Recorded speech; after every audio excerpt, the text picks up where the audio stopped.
사람은 누구나 갓난아이로 태어납니다. 태어날 때부터 장성한 어른으로 태어나는 사람은 없습니다. 따라서 시간이 지나고 세월이 흐르면 반드시 사람은 정신적, 육체적으로 성장을 해야 합니다. 키도 커야 하고 몸무게도 늘어야 하며 무엇보다 인격이 성숙해져야 합니다. 그런데 이것은 신앙에서도 마찬가지입니다. 사랑하는 여러분, 우리가 예수를 믿어 구원을 받고 하나님의 자녀가 된 순간부터, 거듭난 순간부터, 중생한 순간부터 우리는 우리의 신앙이 성장해야 합니다. 자, 그렇다면 왜 우리의 신앙이 갓난아이의 신앙에서 그리스도의 장성한 신앙의 분량까지 자라야 할까요? 먼저 그것이 우리 하나님 아버지의 큰 뜻이자 기쁨이기 때문입니다. 사랑하는 여러분, 부모에게 있어 자녀의 성장을 바라보는 것은 매우 기쁜 일입니다. 여러분 한번 생각을 해보시기 바랍니다. 여러분의 자녀들이 처음 태어났을 때는 눈도 못 뜨다가 어느 순간에 눈을 뜨고 우리를 바라보면서 방긋 웃어졌을 때 얼마나 기뻤습니까? 이와 마찬가지도 하나님 아버지도 마찬가지예요. 우리의 신앙이 성장하면 하나님 아버지께서 매우 기뻐하십니다. 그러므로 우리는 우리의 신앙이 성장을 해야 할 줄로 믿습니다. 그렇다면 우리가 어떻게 하면 우리의 신앙이 갓난아이 신앙에서 그리스도의 장성한 신앙으로 자라날 수가 있을까요? 자, 이제부터 따라하시겠습니다. 첫째로, 신앙 성장에 방해가 되는 것을 단호하게 버려야 합니다. 우리의 신앙이 갓난아이 신앙에서 그리스도의 장성한 분량으로 자라나려면 내 신앙 성장에 방해가 되는 것은 단호하게 버려야 합니다. 버릴 때 성장하는 겁니다. 오늘 보면 1절을 함께 읽겠습니다. 그러므로 모든 악독과 모든 기만과 외식과 시기와 모든 비방하는 말을 버리고 우리의 신앙이 성장하려면 신앙 성장에 방해가 되는 것을 가지고 있으면 안 됩니다.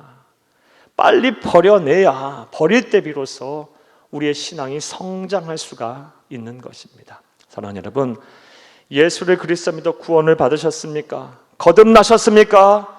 천국을 소유하셨습니까? 그러한다면 이내 여러분의 신앙은 갓난아이 신앙에서 그리스도의 장성한 신앙의 분량까지 자라야 합니다. 이를 위해 신앙 성장에 방해가 되는 것을 단호하게 버리시기를 간절히 주의 이름으로 부탁합니다. 자, 그렇다면 우리의 신앙 성장에 방해가 되는 것, 우리가 반드시 버려야 하는 것은 무엇일까요?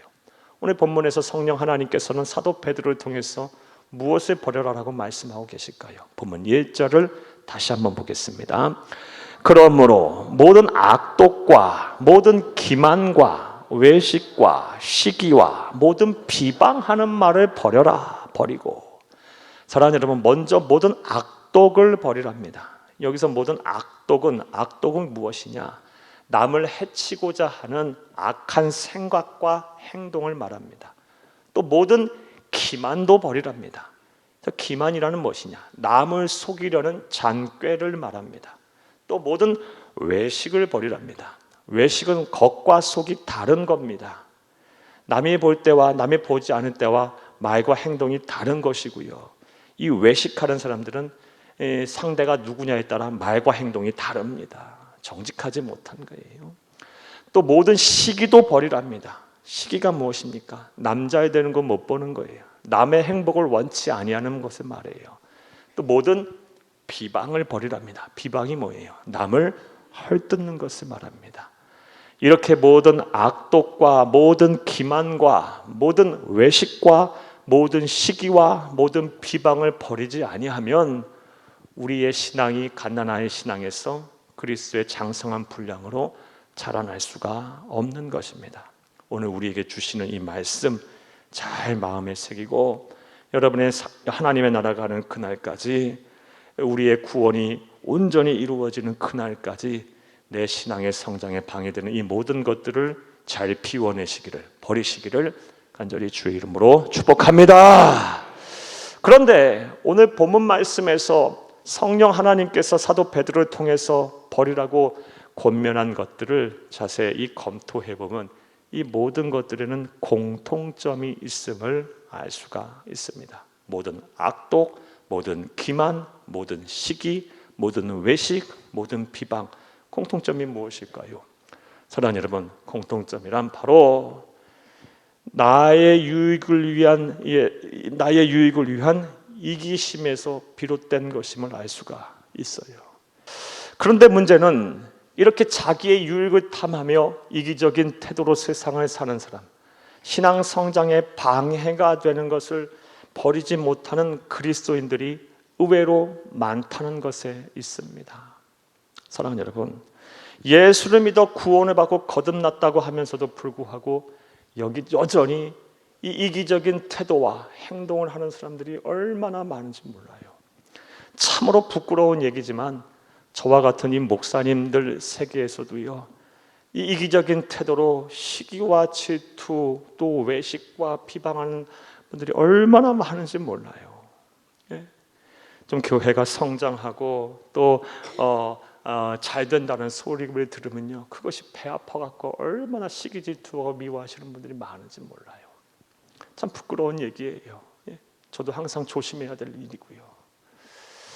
사랑하는 여러분, 그런데 분명한 사실은 이렇게 내 신앙의 성장에 방해가 되는 이기적인 것들을 버리지 않는 한 우리의 신앙이 갓난아이 신앙에서 그리스도의 장성한 신앙의 분량까지 자라날 수가 없다라는 것입니다. 발버둥 쳐도 안 되는 거, 이거 안 버려내면요. 사랑하는 여러분, 마태복음 20장 28절 말씀을 보게 되면 예수님께서는 이 세상에 오신 목적을 분명히 말씀하셨어요. 인자는 섬김을 받으려 함이 아니라 섬기려 하고 도리어 자기 목숨을 많은 사람들에게 대속물로 주려 하기 위해서 이 세상에 오셨다고 말씀하셨어요. 이 말씀 보겠어요. 마태복음 20장 28절 함께 읽겠습니다. 인자가 온 것은 섬김을 받으려 함이 아니라 도리어 섬기려 하고 자기 목숨을 많은 사람의 대속물로 주려 함이니라. 아멘. 따라서 우리는 우리 주 예수 그리스도를 본받아 이기적인 태도, 우리의 신앙에 방해가 되는 요소들인 이 이기적인 태도들을 버려야 할 것입니다.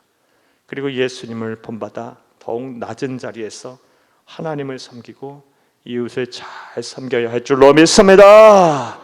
그리하면 할수록 우리의 신앙은 더 성장할 것입니다. 갓난아이 신앙에서 그리스도의 장성한 분량의 신앙까지 자라날 줄로 믿습니다. 이런 은혜와 실천이 저와 여러분 가운데 충만하기를 간절히 주의 이름으로 축복합니다. 또 두 번째로 우리의 신앙이 갓난아이 신앙에서 그리스도의 장성한 분량까지 자라나려면 우리가 어떻게 해야 할까요? 성령 하나님께서는 사도 베드로를 통해서 우리에게 어떠한 권면을 하고 있을까요? 따라하시겠습니다. 둘째로 순전하고 신령한 젖을 사모해야 합니다. 오늘 보면 2절을 함께 보겠습니다. 갓난아기들 같이 순전하고 신령한 젖을 사모하라. 이는 그로 말미암아 너희로 구원에 이르도록 자라게 하려 함이라. 아멘. 구원에 이르도록 너희의 믿음이 자라려면, 너희의 믿음이 갓난아이 신앙에서 그리스도의 장성한 분량까지 자라나서 너희가 예수를 그리스도 믿음으로 하나님의 은혜로 값없이 받은 구원이라는 선물을 끝까지 지켜내려면, 천국 문에 이르러 우리 주님과 더불어서 영생 복락을 누리려면 믿음이 자라나야 하는데 어떻게?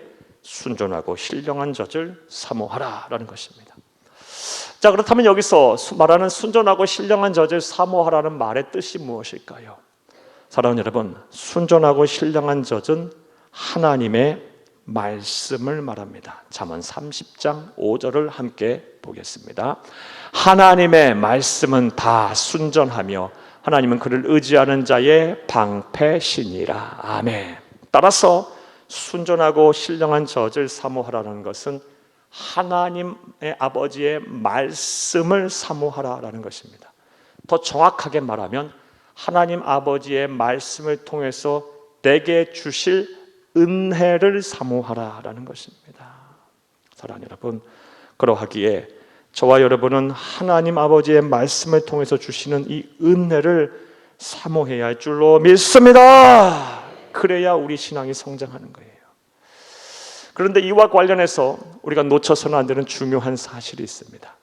하나님 아버지의 말씀을 통해서 주시는 은혜를 사모하되 그 은혜를 적당히 대충 아니 주시면 말고 하며 사모하는 것이 아니라 간절하게 절실하게, 더 정확한 표현은 죽기 살기로 그 은혜를 사모해야 한다라는 것입니다. 그리할 때 우리의 신앙이 성장하는 거예요. 이것은 오늘 본문 2절을 통해서 우리가 알 수 있어요. 2절을 다시 한번 보겠습니다. 2절입니다. 갓난 아기들 같이 순전하고 신령한 젖을 사모하라. 여기까지 보겠어요. 누구처럼 사모하라? 갓난 아기들처럼 순전하고 신령한 젖, 하나님의 아버지의 말씀을 통해 주시는 은혜를 사모하라. 사랑하는 여러분, 왜 갓난 아기들처럼 사모하라고 이 사도 베드로는 말씀을 기록했을까요? 아기들은, 사랑하는 여러분, 배가 고프면 어떡합니까? 대책 없이 울어요. 사람들이 있건 없건 아기들이 체면 차리면서 울고 안 울고 합니까? 당장 배가 고프면 엄마가 젖을 물릴 때까지 우는 거예요. 왜요? 그렇지 않으면 살 수가 없으니까요. 죽기 살기로 엄마 젖을 사모하는 거예요. 사랑하는 여러분, 이처럼 하나님은 우리에게 하나님의 말씀을 통해 주시는 은혜를 사모하라고 우리에게 명령을 하고 계세요. 적당히, 아니면 말고, 대충이 아니라 나는 하나님 아버지의 말씀을 통해 주실 은혜가 없으면 단 하루도 살 수가 없어요. 내가 어디서 내 마음의 평안을 얻고, 어디서 내 마음의 위로를 얻고, 내 마음에 내가 이 세상에 사는 동안 받은 상처를 치료하겠나이까? 내가 어디서부터 지혜를 얻고 어디서부터 구원을 얻겠나이까? 하나님 아버지의 말씀을 통해서 주시는 위로가 없다면, 그 은혜가 없다면 나는 살 수가 없어요. 라는 갈급하고 절실한 마음으로 은혜를 사모할 때 비로소 우리의 신앙이 갓난아이 신앙에서 그리스도의 장성한 분량까지 자랄 수가 있다는 것입니다. 사랑하는 여러분, 이제 하나님 아버지의 말씀을 더 열심히 읽으세요. 더 열심히 들으세요. 주시는 은혜를 사모하면서 더 간절히 그 말씀을 향해 다가가세요. 삶의 자리에서 실천하기 위해서 노력을 하세요. 오늘도 지금 하나님 아버지의 말씀을 듣고 계세요. 이 말씀 성전문을 나서는 순간 그냥 한 귀로 듣고 한 귀로 흘려버렸던 그런 말씀이 아니라 내 마음에 새기고 내 삶의 자리에서 실천하기를 간절히 바라요. 그러면서 내 삶의 자리에서 또다시 하나님의 말씀을 듣기를 원하고 하나님 주시는 은혜를 사모하세요. 그리하면 우리의 신앙이 갓난아이 신앙에서 그리스도의 장성한 신앙의 분량까지 자라날 줄로 믿습니다. 두 번째로 우리가 어떻게 하면 우리의 신앙이 갓난아이 신앙에서 그리스도의 장성한 신앙의 분량까지 자라날 수 있습니까? 사랑하는 여러분, 순련하고 신령한 젖인 하나님 아버지의 말씀을 통해서 우리에게 주시는 은혜를 사모해야 하는 것입니다. 또 세 번째로 우리가 어떻게 하면 우리의 신앙이 갓난아이 신앙에서 그리스도의 장성한 분량까지 자랄 수가 있을까요? 성령 하나님께서는 사도 베드로에게 어떤 말씀을 우리에게 말씀하고 계실까요? 따라하시겠습니다. 셋째로 주의 인자하심을 맛보아야 합니다. 오늘 보면 3절을 함께 보겠습니다. 너희가 주의 인자하심을 맛보았으면 그리하라. 아멘. 주의 인자하심을 맛보았으면 그리하라. 주의 인자하심을 맛볼 때 비로소 우리의 신앙이 성장하여 구원에 이를 수가 있는 것입니다. 사랑하는 여러분, 그렇다면 주의 인자하심을 맛보라는 말의 의미는 무엇일까요? 주의 인자하심을 맛보라는 것은요, 하나님의 사랑, 하나님의 영광, 하나님의 살아계심을 맛보아라, 체험하라라는 것입니다. 즉 신앙의 체험이 있어야 우리의 신앙이 성장한다라는 것입니다. 기독교 신앙이 다른 여타 종교의 신앙과 다른 것은 가장 특징 중에 하나가 우리 기독교 신앙은 단순히 사변적이고 관념적이지 않다라는 것입니다. 우리 기독교 신앙의 가장 큰 힘은요, 체험에서 비롯돼요. 왜요? 하나님이 살아계신 분이시니까요. 유일하신 전지전능하신 신이시니까요. 예, 우리의 신앙의 대상이 되시는 분이에요. 그러하기에 이 신앙의 체험이 없다면, 주의 인자하심을 맛보지 못했다면요, 그리고 단순히 우리 신앙을 머리로만 듣고 보고 우리가 공부하고 알고 있다면요, 우리의 신앙이 성장할 수가 없어요. 진정한 신앙이라고 볼 수가 없습니다. 이것은 사사시대의 이스라엘 백성들의 모습을 통해 잘 알 수 있습니다. 사사기서 2장 10절을 함께 보겠습니다. 그 세대의 사람도 다 그 조상들에게 돌아갔고 그 후에 일어난 다른 세대는 여호와를 알지 못하며 여호와께서 이스라엘 위하여 행하신 일도 알지 못하였더라. 아멘. 여기서 알지 못하단 말은 체험하지 못했단 말이에요. 여호수아와 또 함께 여호수아와 함께 살았던 시대를 함께 했던 이 장로들이 생존해 있을 때는, 즉 하나님의 살아계심과 하나님의 사랑과 자비와 하나님께서 행하시는 기적을 체험했던 세대들이 살았을 때는요, 이스라엘 백성들이 하나님을 잘 섬겼어요. 장성한 신앙인들이었어요. 그리스도의 분량까지 자라난. 그런데 이 신앙의 체험을 했던 세대들이 다 하나님 나라 가고 나서 보니까요, 하나님을 알지 못하는 세대들이 등장하게 됐고요, 그들은 하나님을 떠나고 말았어요. 이처럼 신앙적인 체험이 매우 중요한 거예요.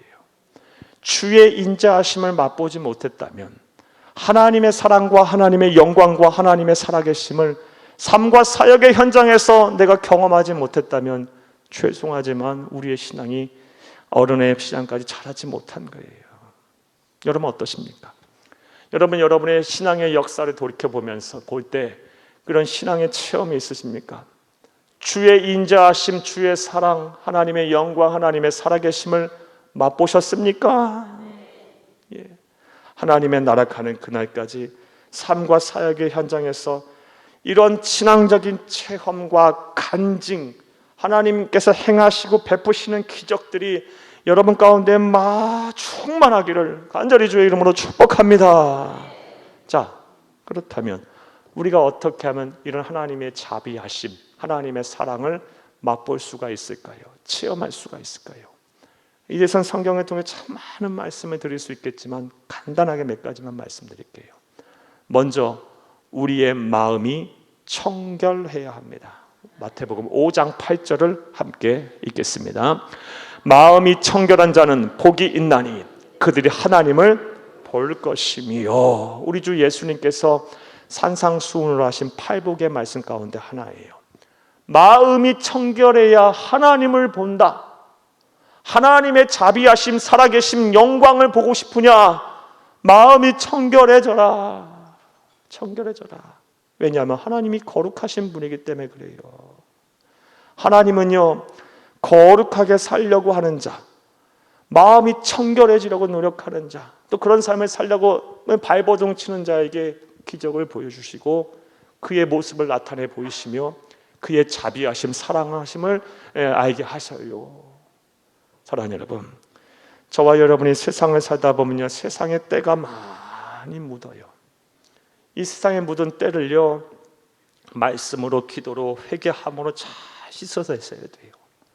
그리고 하나님의 은혜를 구하세요. 하나님이여, 하나님이여, 내가 더 거룩하게 살고 더 성결하게 살고 더 예수님 닮게 애쓰고 노력하고 살았어야 되는데 그렇게 살지 못했어요. 하지만 하나님이여, 하나님이여, 이 모습 이대로 하나님 앞에 드리오니 예수 그리스도의 보혈의 피로 내 몸과 마음을 정결케 하시고 내 삶 속에 하나님의 영광과 하나님의 살아계심을 나타내 보이시옵소서. 내 삶을 통해서 하나님을 증거케 하시옵소서. 하나님의 살아계심을 증거케 하시옵소서. 하나님의 영광을 나타내 보이시옵소서라고 기도하면 만나주시고 보여주시고 여러분의 삶을 통해서 하나님의 살아계심을 증거케 하실 거예요. 야, 저 사람을 보니 정말 하나님은 살아계신 것 같아.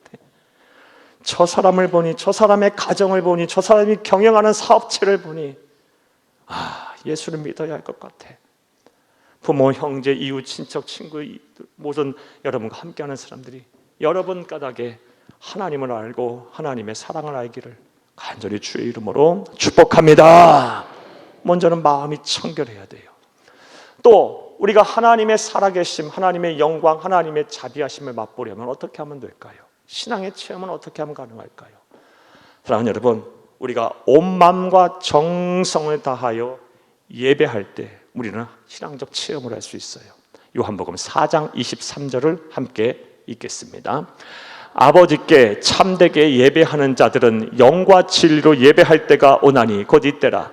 아버지께서는 자기에게 이렇게 예배하는 자들을 찾으시느니라. 아멘. 예수님이 하신 말씀이에요. 예배하는 자에게 나는 찾겠다. 예배하는 자를 하나님 아버지는 찾으신다. 어떻게 예배하는 자? 영과 진리로, 성령과 또 진리신 예수님만을 바라보면서 온 마음과 정성을 다하여 하나님께 예배하면 하나님은 그런 예배하는 자를 찾으시고 만나주시며 체험을 주신다는 거예요. 여러분, 그렇다면 우리의 예배가 어떻게 돼야 되겠습니까? 형식적인 예배, 백날 드려도 하나님 그 예배 안 받으신다, 난 너의 예배를 받아본 적이 없다 하시면 어쩌시렵니까? 나는 예배를 통하여 너를 만나본 적이 없다 하시면 어떻게 하시겠습니까? 마음과 정성을 다해서 예배해 보세요. 예수 그리스도에게 집중해 보세요. 지금 이 시간에도 그래 하셔야 돼요. 성령 하나님께 집중하세요. 마음을 다하여 하나님 나 간절히 만나기 원해요. 말씀을 통해서 하나님의 음성 듣기 바라고요. 찬송을 통하여 그 흐르는 선율과 가사 속에서 하나님의 자비와 사랑을 체험키를 원하며 내가 기도할 때 하나님의 문이 열리고 하나님의 보좌가 움직이기를 바라요. 내가 드리는 예물 수억만금을 드리지 못해도 내 정성을 다하여 드리니 내 생명을 드리니 하나님이여, 하나님 예물을 받으시고 하나님 나에게 흡족한 은혜를 소낙비처럼 내려주세요. 이런 마음과 정성을 가지고 예배 드려보세요. 하나님은 약속하신 것, 말씀하신 것 반드시 지키시는 분이십니다. 예배하는 자, 신령과 진정으로 예배하는 자를 나는 찾겠다고 말씀하세요. 성도는 예배를 통해 하나님을 만나고 하나님을 체험하는 겁니다. 앞으로도 지난 2000년 기독교 역사를 통해서도 그랬고 지금도 그러고 앞으로도 그럴 거예요. 예수 다시 오실 때까지 예배를 통하여 하나님을 만나는 겁니다. 이런 은혜와 실천 저와 여러분 가운데 가득하기를 간절히 주의 이름으로 축복합니다. 나아가 우리가 신앙적 체험을 하려면 어떻게 하면 될까요? 특별히 환난 중에 있다면 부르짖어 기도하면 됩니다. 예레미야서 33장 시편 50편 15절을 함께 읽겠습니다. 환난 날에 나를 부르라. 내가 너를 건지리니 네가 나를 영화롭게 하리로다. 아멘. 환난 날에 나를 부르라. 여기서 부르라란 말은 단순히 연락해라, 알게 하라 이런 말씀이 아니에요.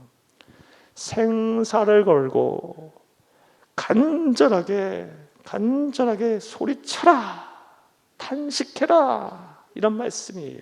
간절하게 소리치며 탄식해라, 울부짖으라 이런 말씀이에요.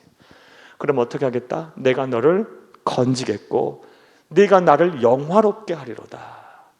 구원을 경험케 하시고 구원을 체험케 하셔서 그것이 단순히 나만이 알고 있게 하는 경험과 체험이 아니라 다른 사람을 통해서도 알게 하셔서 나의 이런 모든 환난 속에서 건짐을 받은 구원을 보면서 하나님이 영화롭게 하겠다고 하신 말씀이에요.